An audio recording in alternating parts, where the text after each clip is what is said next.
नमस्कार मित्रों, मैं यदुनंदन गोस्वामी कृष्णमूर्ति पद्धति के नाड़ी कस्पर इंटरलिंक एस्ट्रोलॉजर आपका हार्दिक स्वागत करता हूँ। राशिफल की कड़ी में आज हम चर्चा करेंगे मंगल की दूसरी राशि वृश्चिक राशि का राशिफल। वृश्चिक राशि वालों का जनवरी 2025 माह कैसा जाएगा, इस पे हम चर्चा करेंगे। आपने अभी तक मेरे चैनल को सब्सक्राइब नहीं किया है तो प्लीज़ मेरे चैनल को सब्सक्राइब करें, लाइक करें और बेल आइकन को दबाएं। आपका 2024 में अपार स्नेह मिला है, ऐसा ही स्नेह आपका 2025 में भी मिले, ये मेरी ऐसी अपेक्षाएं हैं आपसे। आपके लिए 2025 का साल आनंददायक शुभकामनाओं का हो और आपके लिए जीवन में आनंद ही आनंद प्राप्त हो। अगर आपको कोई व्यक्तिगत सलाह मेरे से चाहिए तो आप नीचे दिए गए नंबर पे मेरे से व्यक्तिगत संपर्क कर सलाह प्राप्त कर सकते हैं। अब ये जानते हैं वृश्चिक राशि वालों की क्या विशेषताएं होती हैं, वृश्चिक लग्न वालों की क्या विशेषताएं होती हैं। लक्ष्य निर्धारित कर कार्य करते हैं, अधिक बाधा से अपने आप कार्य में और अधिक कार्य कुशलता आ जाती है। ऐसे लोगों में गंभीर प्रकृति के, प्रखर बुद्धि के, आदर्शवादी, धार्मिक विचारों के, उत्साही और दृढ़ इच्छा शक्ति के स्वामी होते हैं, परंतु क्रोधी होते हैं, परिश्रमी, तार्किक और परोपकारी होते हैं, स्पष्टवादी होते हैं, साहसी और तनक मिजाजी होते हैं, दृढ़ता से कार्य करने वाले हठी हो जाते हैं। कई बार हठी मतलब जिद्दी बन जाते हैं। दूसरों को आकर्षित करने की असाधारण क्षमता ऐसे लोगों में होती है। अनुसंधानकर्ता होते हैं, अर्थात रिसर्च करने में बहुत एक्सपर्ट होते हैं। त्याग और समर्पण का मान नहीं होता इनमें, अपितु अंत तक संघर्ष करने की क्षमता इनमें होती है। इनको कौन सी राशि वालों से लाभ होगा? वृश्चिक और मीन राशि वालों से इनको लाभ होगा। इनके लिए शत्रु राशि कौन सी? मेष, सिंह और धनु राशि इनके लिए शत्रु हैं। इनके लिए शुभ रंग लाल है और शुभ दिवस इनके लिए मंगलवार है। जनवरी 2025 का कौन सी तारीख इनके लिए सुटेबल है? 1, 2, 19, 20, 24, 25, 28 और 29 तारीख इनके लिए लाभदायक है। वहीं 4, 5, 12, 13, 22, 23 और 31 तारीख को सावधानी रखें, नहीं तो कोई नुकसान हो सकता है। अब हम गोचर की चर्चा करें। जनवरी 2025 में वृश्चिक राशि वालों के लिए राशि परिवर्तन 8 प्लैनेट को क्या प्रभावित करते हैं। सबसे पहले हम सूर्य की चर्चा कर लें। सूर्य धनु राशि में 14 जनवरी तक गोचर कर रहे हैं। धनु राशि गुरु की राशि है। सूर्य का गोचर यह आपकी राशि से दूसरे भाव में, आत्मविश्वास की कमी रहेगी आप में, परिवार के सदस्यों में आपस में कलह रहेगा, आंखों से परेशानी रहती है। 11 जनवरी 25 को सूर्य देव अपने नक्षत्र उत्तराषाढ़ में चले जाएंगे, जो आपको लाभ देंगे, क्योंकि सूर्य अपने ही नक्षत्र में जब गोचर करते हैं तो प्रॉफिट की पोजीशन लाते हैं। 14 जनवरी को धनु राशि से मकर राशि में चले जाएंगे। मकर राशि में सूर्य का जाना पूरे हिंदुस्तान में एक तरह से त्यौहार मनाया जाता है मकर संक्रांति का। मकर संक्रांति में दक्षिणायन से उत्तरायण होते हैं। इसका बहुत ही जीवन में साइंटिफिक भी परेशानी बदलती हैं और सूर्य की रोशनियों में परिवर्तन आता है, जीवन में भी परिवर्तन आता है। सर्दियों का कमी होना जाना है और सर्दी धीरे धीरे खत्म होने लगती है। तो यह गोचर कैसा रहेगा? मकर राशि में आपके मान सम्मान की वृद्धि होगी, सरकार से लाभ मिलने की संभावना बनेगी, राज्य कार्य आसानी से आपके हो जाएंगे। तो मकर राशि में सूर्य जाना आपके लिए काफ़ी, तीसरे भाव में जाता है। तीसरे भाव का सूर्य का गोचर वैसे भी बहुत ही अच्छा होता है। अब मंगल के गोचर की चर्चा कर ली जाए। मंगल 9वें भाव में नीच राशि में 20 अक्टूबर से गोचर कर रहे हैं। बहुत लंबा गोचर हो गया है और लेकिन 9वें भाव में आपके लिए गोचर अच्छा है। 9वें भाव में गोचर के सकारात्मक परिणाम आपको मिलेंगे, कार्य क्षमता अनुसार काम मिलेगा आपको और मेहनत का फल आपको पूरा मिलेगा। बहुत ज़्यादा लेबोरियस हो जाएंगे, बहुत अपने आप को ज़्यादा श्रम में डाल देंगे। अनुशासन से, कठोर श्रम से कार्य करने की इच्छा शक्ति आप में जागृत होगी, जिससे आपकी समाज में मान सम्मान की वृद्धि होगी। 13 नवंबर को 25 को गुरु अपने नक्षत्र पुनर्वसु नक्षत्र में मंगल गोचर करेंगे।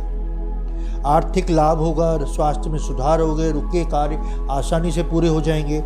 21 जनवरी 2025 को कर्क राशि, जो मंगल नीच राशि से गुजर रहे हैं, उससे छुटकारा मिलेगा और मिथुन राशि में मंगल देव आ जाएंगे। 8वां गोचर होगा ये, तो मिला जुला असर देगा। कुछ अचानक सा ऑपरेशन की संभावना भी बनाता है। थोड़ी सी परेशानी तो तुरंत ही डॉक्टर को दिखाएं। अब बुध के गोचर की चर्चा कर ली जाए। बुध 4 जनवरी को मूल नक्षत्र में, 13 जनवरी को पूर्वाषाढ़ नक्षत्र जो शुक्र का नक्षत्र है, 22 जनवरी को उत्तराषाढ़ नक्षत्र सूर्य के नक्षत्र में राशि परिवर्तन, नक्षत्र परिवर्तन करेंगे धनु राशि में। यह गोचर कुछ सकारात्मक है, कुछ व्यापार में बढ़ाने वाला है। अपनी वाणी से जटिल कार्यों को करने में सक्षम बनाते हैं। व्यापारिक गुण आप में नए क्रिएट होंगे, नए व्यापारिक गुणों से आप भरपूर हो जाएंगे और अपने लाभ के लिए काम करने में सफल होंगे। कोई बड़ा व्यापारिक सौदा आपका तय हो सकता है। 24 जनवरी को मकर राशि में बुध प्लानेट चले जाएंगे और 30 जनवरी को श्रवण नक्षत्र में चले जाएंगे। तो ये बुध के परिवर्तन तीसरे भाव में गोचर कर रहे हैं, तो आपके बौद्धिक कौशल का पूरा प्रयोग करेंगे आप। आर्थिक रूप से समृद्धि का समय है। अब गुरु 7वें भाव में गोचर कर रहे हैं। सिद्धांतों के अनुसार आपकी समाज में प्रतिष्ठा होगी। अर्थ प्रधान युग में धार्मिक कार्यों और नैतिक मूल्यों को आप आगे लेकर आगे बढ़ेंगे। और 7वें भाव में गोचर गुरु का एक तरह से आपके व्यक्तित्व को बहुत ही सुंदर बना देता है। आप सत्यनिष्ठा, सबके साथ ईमानदारी से और निष्पक्ष भाव से काम करने वाले होते हैं, न्यायवादी बन जाते हैं। 28 नवंबर को चंद्रमा के नक्षत्र रोहिणी में गुरु गोचर कर रहे हैं। सभी कार्यों में सफलता देंगे। संतान के कार्यों में समाज में प्रतिष्ठा बनेगी। आपके परिवार के सदस्यों के साथ सामाजिक कार्यों में भाग लेंगे तो आपके परिवारजनों द्वारा आपकी प्रशंसा की जाएगी। अब शुक्र के गोचर की चर्चा कर ली जाए। शुक्र शतभिषा नक्षत्र में गोचर कर रहे हैं 4 जनवरी से। कुंभ राशि में गोचर कर रहे हैं, चौथे भाव में गोचर कर रहे हैं। चौथे भाव में गोचर 10th हाउस को प्रभावित करता है अपनी 7वीं दृष्टि से। तो मित्र के साथ और शनि के साथ भी बैठे हैं तो दोनों ही स्थिति आपके कर्म क्षेत्र को प्रभावित करती है। आपके कार्यों की प्रशंसा होगी। कोई बड़ा प्रोजेक्ट, बड़ा लाभ आप गेन करेंगे। कोई शेयर मार्केट से भी कोई बड़ा पैसा आप वसूल कर सकते हैं, या फिर कोई आप लग्जरियस या ग्लैमरस से संबंधित कोई संगीत से संबंधित कोई प्रोग्राम में खुद शामिल होकर लोगों को प्रभावित करने की अटूट संभावना देते हैं आप। 28 जनवरी को 25 को उच्च राशि मीन राशि में शुक्रदेव चले जाएंगे। शुक्र अपनी उच्च राशि में जाना और भी अच्छा है। तो ये गोचर विपरीत लिंग के लोगों के साथ मान सम्मान बढ़ता है। पंचम भाव में और है, पंचम भाव लव अफेयर्स का है, वो भी उच्च राशि में। तो शुक्र के प्रभाव लाजवाब मिलने वाले हैं। आप प्रेम संबंध जिसको एक बार बोल देंगे वो आपके पीछे दीवाना बन जाएगा।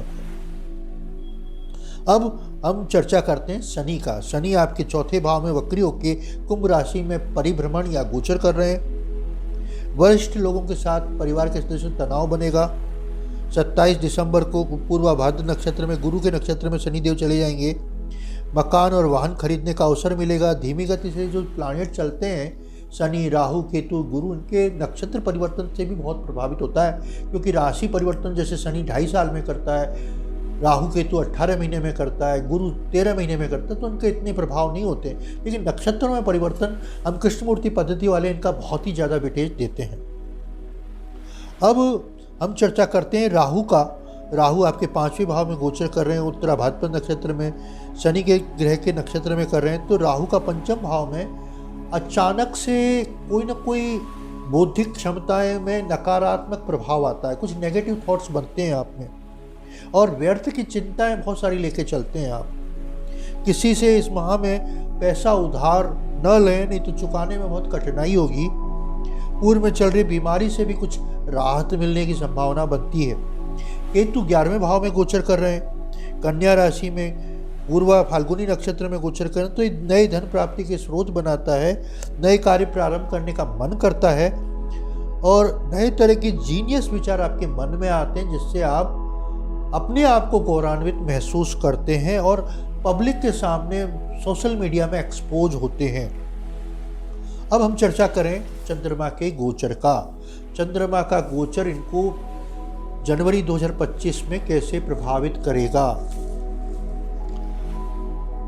वृश्चिक राशि में लग्न में सूर्य धनु राशि में गोचर कर रहे हैं 2nd हाउस में। तो आपके लिए कैसा रहेगा जनवरी माह का? तो आपके लिए 1, 2, 3 तारीख कुछ अचानक से पैसा प्राप्त होना, लक्ष्मी प्राप्त होने की संभावना बनाता है। 4, 5 तारीख को किसी से कहा सुनी बोलचाल हो सकती है नज़दीक की नियर एंड डियर से, जिससे विवाद हो सकता है। 6, 7 तारीख को सामान्य रहेगा, लेकिन कोई अप्रिय समाचार, गलत समाचार आपको मिल सकते हैं। अब 8-9 तारीख समय उत्तम है, संपत्ति खरीदने का मौका मिल सकता है आपको। 10 और 11 बहुत ही शांति से होंगे, साथ ही आपके मन में कुछ खुशी भी प्राप्त होगी, नई खुशखबरी आपको मिलने की संभावना बनाता है। 12 और 13 तारीख आप अपने लक्ष्य से भटक जाएंगे तो मानसिक रूप से कुछ व्यथित हो जाएंगे, कुछ चिंताएं ग्रसित होगी तो आप लक्ष्य से भटक जाएंगे। 14 और 15 तारीख कामकाज में गति पकड़ेगी। 16-17 तारीख 18 तारीख बेहतरीन समय है और आप दया भाव से गरीबों का दिल जीत लेंगे और आप अपने सबॉर्डिनेट लोगों की बहुत ही मदद करेंगे। 19 और 20 तारीख के बीच में यात्रा में व्यतीत होगा, साझेदारी में भी कुछ लाभ होने की संभावना है आपकी। 22 और 23 तारीख 2 दिन बहुत ही अशुभ हैं, खराब है, नकारात्मक रिजल्ट आपके लिए लेके आए हैं। वहीं 24 और 25 समय आपके पक्ष में रहेगा, आय की वृद्धि होगी, नए कारोबार में मन लगेगा। अब 27 तारीख संतोषकारी समय रहेगा, मानसिक तनाव से कमी होगी। 28, 29, 30 तारीख आपके लिए हंसी खुशी में व्यतीत हो जाएंगे, समय पूर्ण रूप से लाभ देने वाला है। 30 और 31 तारीख का समय ठीक नहीं है, कुछ नकारात्मक स्थिति बन सकती है, सावधानी से काम लें और मंगल के स्तोत्र का पाठ करें। अब आपसे चर्चा करते हैं कि आपने वृश्चिक राशि का राशिफल देखा 2025 का जनवरी को, तो आपने अभी तक मेरे चैनल को सब्सक्राइब नहीं किया है, प्लीज़ मेरे चैनल को सब्सक्राइब करें, लाइक करें और बेल आइकन को दबाएं। आपको अगर कोई मेरे से व्यक्तिगत सलाह चाहिए तो आप नीचे दिए गए नंबर से संपर्क कर मेरे से सलाह प्राप्त कर सकते हैं। आपका 2024 में बहुत ही विशेष स्नेह प्राप्त हुआ है, ऐसा ही 2025 में मिला है आपको 2025 की हार्दिक शुभकामनाएं। नमस्कार।